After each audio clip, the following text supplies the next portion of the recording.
itabidi watafute vikwazo vingine.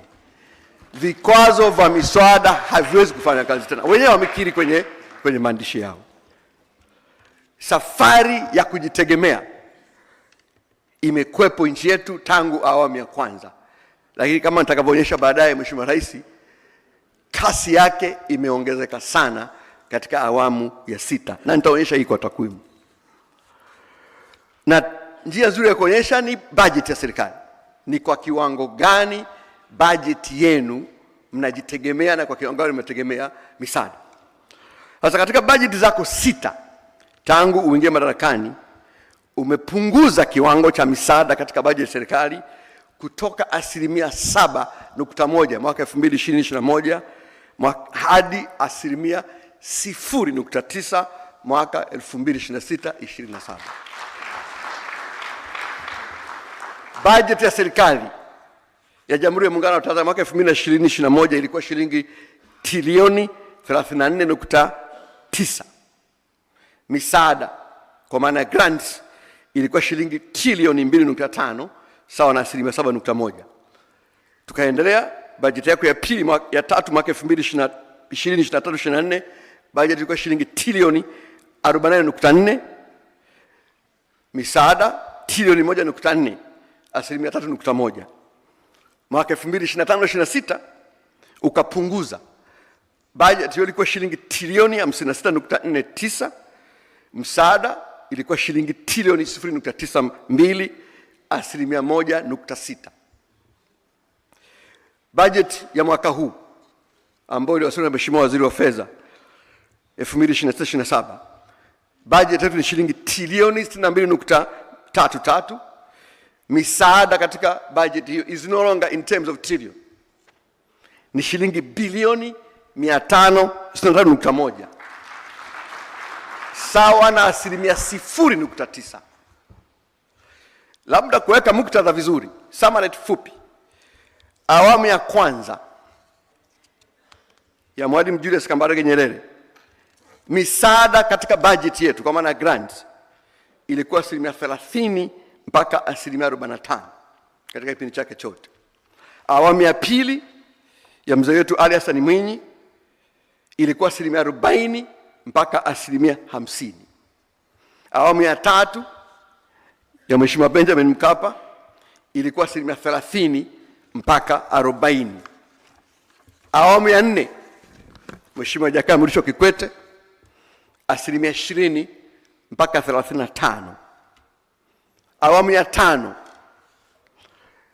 na hapa wenzetu wa nje wameipa jina la economic nationalism au deliberate uncoupling, na wakasema beginning of the drive for self-reliance. Misaada katika bajeti ya serikali kwa awamu ya 5 ilikuwa 7% mpaka 12%. Awamu ya 6 ya Mheshimiwa Rais Dr. Samia Suluhu Hassan na wenzetu wa nje wameipa majina mawili: modern fiscal autonomy and economic pragmatism. Misaada kwenye budget nilianza pale mwaka 2025-2026 3%, sasa ni 0.9.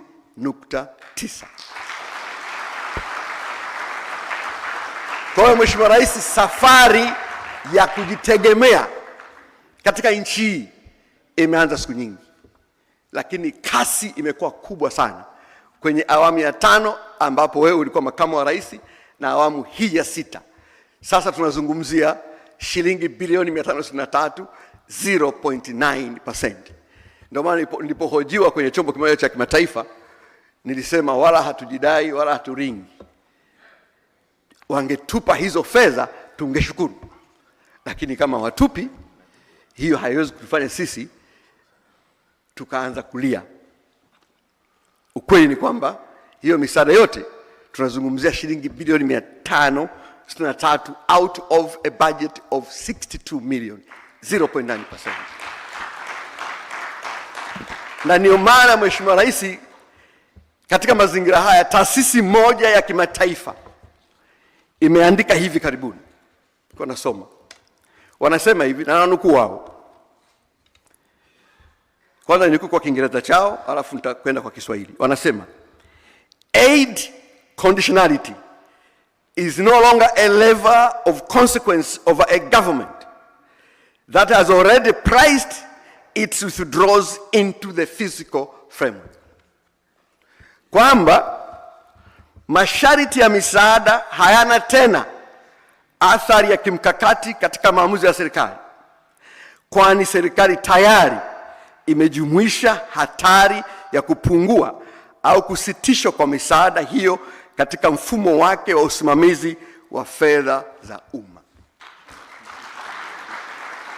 Kwa hiyo itabidi watafute vikwazo vingine. Vikwazo vya misaada haviwezi kufanya kazi tena. Wenyewe wamekiri kwenye maandishi yao. Kwa Mheshimiwa Rais, salamu yangu ya pili ni kwamba mafanikio haya sio matokeo ya bahati, kwamba tu tuna bahati tu, Mungu ametujalia tu. Hapana, hiyo bahati ni muhimu, neema za Mungu ni muhimu, lakini matokeo haya mafanikio haya ni matokeo ya maono yako makubwa, ni matokeo ya uwezo wako bayana, ni matokeo ya bidii yako iliyo thabiti, na ni matokeo ya utashi na utayari wa kisiasa. Ni matokeo ya usimamizi imara wa sera zako za kiuchumi. Mafanikio haya yanatupa matumaini kwamba kupitia ushirikiano wa serikali na sekta binafsi ambao tumeonyesha leo katika utekelezaji wa dira 2050, Tanzania inaweza kuwa kitovu cha uwekezaji, ubunifu, ujasiriamali barani Afrika. Mheshimiwa Rais, napomaliza naomba nitumie nafasi hii kuwashukuru sana kamati ya maandalizi ya hafla hii iliyokuwa chini ya usimamizi ya watu wafuatao. Kwanza ni makatibu wakuu Dr. Fred Msemwa na Dr. Tausi Kida. Lakini Mheshimiwa Rais, tumefanya sambamba. Hii kamati ya maandalizi ilikuwa ni kamati ya serikali na sekta binafsi chini ya usimamizi wa ndugu yangu Angelina Ngalula pamoja na Rais Vincent Minja. Walisimamia hawa pamoja na ZNCC. Kwa hiyo taasisi 4 hizi, TPSF, TNCC, ZNCC na CEO Round Table, tulikuwa nao kwenye kamati ya maandalizi. Nawashukuru sana kwa kufanikisha shughuli hii. Niwashukuru sana management ya Ofisi ya Rais Mipango na Uwekezaji, Tume ya Taifa Mipango na Ofisi ya Rais Ikulu kwa ushirikiano wao katika kuandaa shughuli hii. Lakini kwa kipekee Mheshimiwa Rais, uniruhusu, sio kawaida kumtaja hapa, lakini uniruhusu tu nimtaje. Nimshukuru sana ndugu yangu Mheshimiwa Balozi Ali Jabiri Mwandimi, Katibu wa Rais, kwa jinsi alivyoturatibu. Ukifanya shughuli hapa Ikulu usipopata msaada na ushiriki na uratibu wa Katibu wa Rais ni ngumu sana. Ninamshukuru mno kwa jinsi ambavyo ametusaidia na kutuwezesha kufanya shughuli hii. Mheshimiwa Rais, kazi kwa kweli kubwa ya uongozi ni maono, lakini ili maono haya yadhihirike yanahitaji wabeba maono. Niruhusu nitumie nafasi hii, kwa sababu leo tuna sekta binafsi na sekta ya umma, kumpongeza sana kijana wako Gilad Teli, mkurugenzi mkuu wa TISEZA. Mheshimiwa Rais pamoja na bodi ya wakurugenzi, kijana huyu ambaye ulimteua ndiye kiungo kikubwa sana kati ya serikali yako na sekta binafsi kwenye swala la uwekezaji, na wote hawa wanakiri kwamba management yake na bodi yetu ya TISEZA wanafanya kazi nzuri sana. Kazi yangu kama waziri ni kukusimamia utekelezaji wa maono yako Mheshimiwa Rais, lakini ili uweze kusimamia unahitaji watu ambao wanasimamishika. Kijana huyu anasimamishika. Tunashukuru sana. Mheshimiwa Rais, baada ya salamu hizo, sasa ninayo heshima kubwa kumkaribisha Mheshimiwa Dr. Hussein Ali Mwinyi, Rais wa Zanzibar na mwenyekiti wa Baraza la Mapinduzi. Hapa nimeletewa kimessage. Sawa. Nimkaribishe Mheshimiwa Hussein Mwinyi, Rais wa Zanzibar na mwenyekiti wa Baraza la Mapinduzi kwa salamu zake, na kisha yeye atakukaribisha wewe uongee na hadhara hii na taifa kwa ujumla. Aidha atakuomba uweze kuzindua nyenzo za utekelezaji wa dira na kupokea tuzo maalum kutoka sekta binafsi. Mheshimiwa Rais, kwa heshima na taadhima, Nakushukuru sana Mheshimiwa Rais wa Zanzibar, karibu, asanteni sana.